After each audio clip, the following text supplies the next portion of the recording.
Foul ball after foul ball. Here's number 12. Hit into left field. This is gonna win it. It is over the head, and that ball is down, and the Flamingos walk-off winners once again.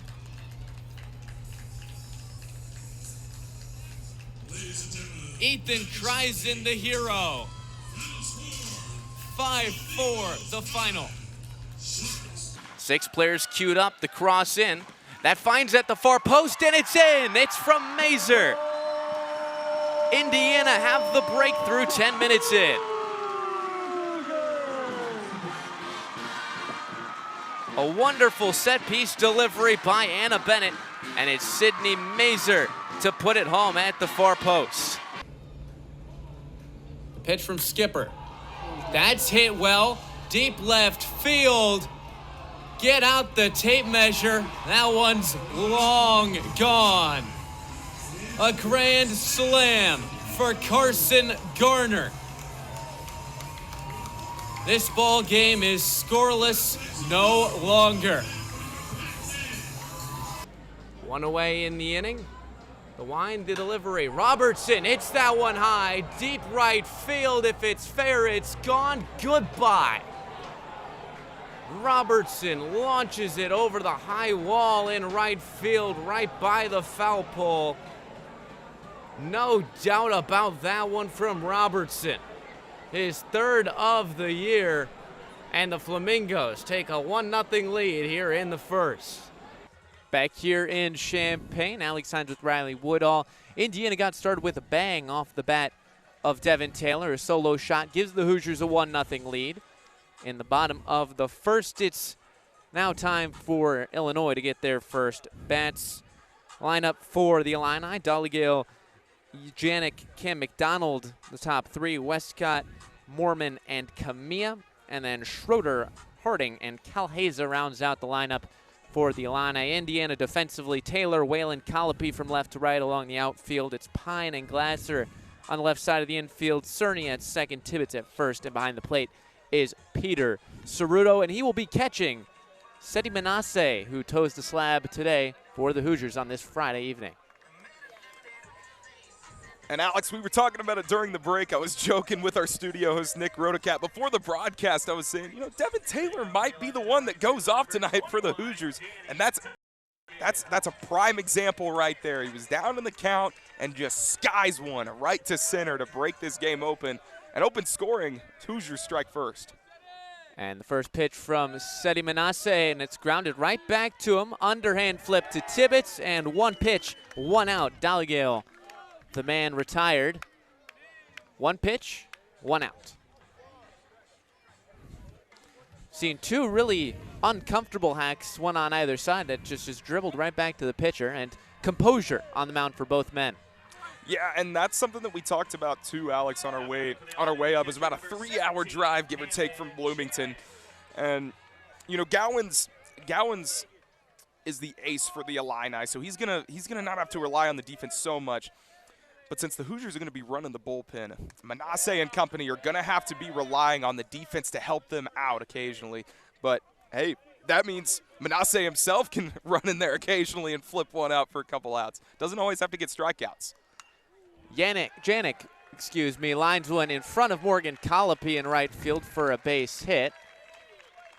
Swung and missed on the first one. This time dunks one into right field. First hit of the game for the Illini.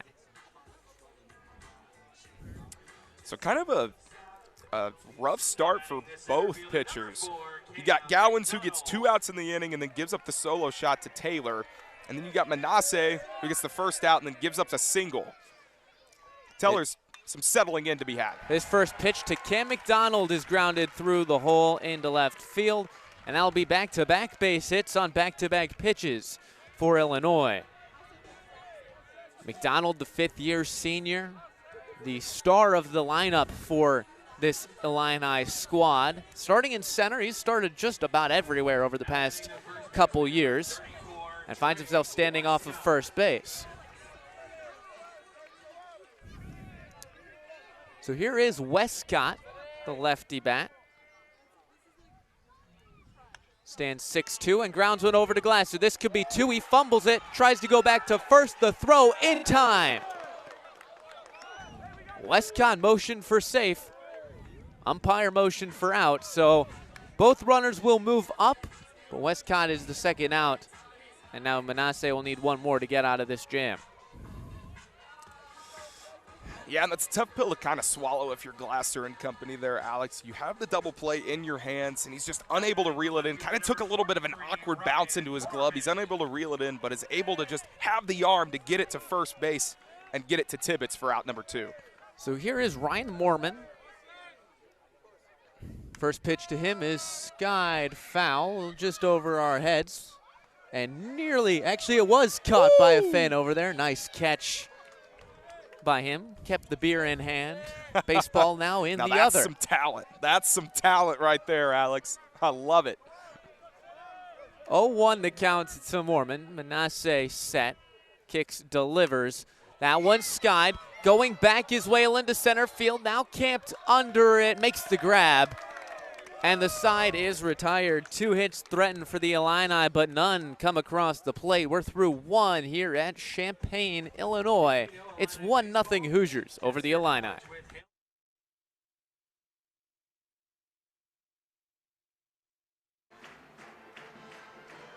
"20 minutes down, 20 minutes to go here in Simon Scott Assembly Hall. Half number 2 coming up. It's the Hoosiers 47. It's the Minnesota Golden Gophers 29. If you're just tuning in, I'm Alex Hynes, Riley Woodall alongside me. Indiana, after a tight first quarter in which they led by 5, 23-18, exploded for a 13-point advantage in that second quarter, 24-11 behind Sarah Scalia, who now has 17 points against her old side. 14 came in quarter number 2. Her and Holmes both tied for the game lead with 17 apiece. Riley, it's an uphill battle for Minnesota, and for Indiana, got to keep calm in order to maintain this lead. They can't let up. Yeah, and I think for Indiana, you're kind of in the driver's seat at this point in time. You just got to keep doing what you're doing. For Minnesota, you got to do what you were doing at the start of the game and get your best player rolling early. Back underway, Minnesota starting off. Here's Mara Braun against Chloe Moore McNeil. Tosses into the paint to Sophie Hart. Kick out. Battle now a 3-ball for Hire. Bounces out and recovered by Mackenzie Holmes. Moore McNeil across the timeline, just underway here in quarter number 3, 9:30 to go. Garzone on the right side behind the arc. Holmes, pump fake, drives in with the left and some contact. No foul, but she gets the bucket. The lead back to 20 for the Hoosiers, 49-29, 9 minutes and 13 seconds here in quarter number 3. Amaya Battle now to Hire. Braun drives in, free throw line, forced it up, but she wins a foul, and she'll go to the line, and that is not the person you want to be seeing at the line if you're in opposition. Absolutely not. A pretty key moment for Braun in this game, Alex, to get her first points of the game. You heard that right. Her first points of the game came in averaging 19. She didn't score a single point in the first half, and she might be able to score her first couple points from the free throw line. And she gets number 1. The best free throw shooter in the country, 94% coming into today. Sinks 1, sinks 2. Elite free throw shooter, great three-point shooter. We've seen one of those two just now, not the other yet. Moore McNeil against Amaya Battle for Indiana. Throws it out to Parrish. In the left corner for Garzone. Looks for a cross-court pass. Scalia saves it from falling into the courtside seats. Now Parrish to Garzone. She's got a 3 attempt. Bounces off the side and out off the iron. Minnesota to take it the other way. Cross-court pass to Battle from Braun. Working on Scalia. Looks to throw it up. Can't get it, but she does get a foul, and she'll go to the free throw line. Yeah, and again, just kind of some back and forth action here, Alex. It was a great job by Indiana, able to stop Minnesota on the defensive side, but gave up a little bit too much contact there and drew the foul. First free throw from Battle falls. She'll have a second. 79% free throw shooter, gets them both. It's good for third on the team, a little bit behind the team leader. No harm in that when she's the best in the country. Garzone off the screen, kicks it out for Parrish, doesn't go for the three, instead will find Holmes all alone in the paint and gets the left off the glass for two. 51-33, 8-11 here in quarter number 3. Battle will go to Braun. She's guarded by Moore McNeil. Passes her off to Holmes. Now to the wing for Battle. Working on Scalia. Free throw line jumper. Rattles around and in. 51-35. Tell you what, she likes that shot, Alex. She's gotten to that bag a lot in this game. Good enough for 11 points so far. Here's Holmes. Now Parrish from long range drains it. Another three for Sydney Parrish. 3 balls keep coming for Indiana, 8-17 tonight. 4 for Parrish, 4 from Scalia.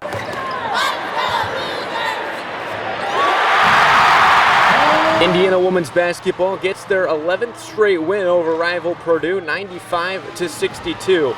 But there was bigger history in Bloomington on Sunday, as with 17 points, Mackenzie Holmes passed Tyra Buss to become the Hoosiers' all-time leading scorer with 2,365 points. Going into the season, I knew it was within reach for me, but it wasn't something that, I didn't come back for a 5th year to break the all-time leading scoring record. I came back to win Big Ten championship, win national championships. It's just a really special thing for me to wear Indiana across my chest every single day and play in Assembly Hall. Has just been one of the greatest blessings in my life. So I think I just was kind of feeling that when I saw, Tyra and Amanda up there on the screen. We were going to get it one way or the other. Whether she got fouled, got to the free throw line, but like I said, we knew, felt very confident if we could get Yarden in, Yarden would find her. And she is proud, as I said, we were walking off and she said, this has been a huge weight that's now off my shoulders. So it's not something that she hadn't been thinking about. It was great to see the thing go in.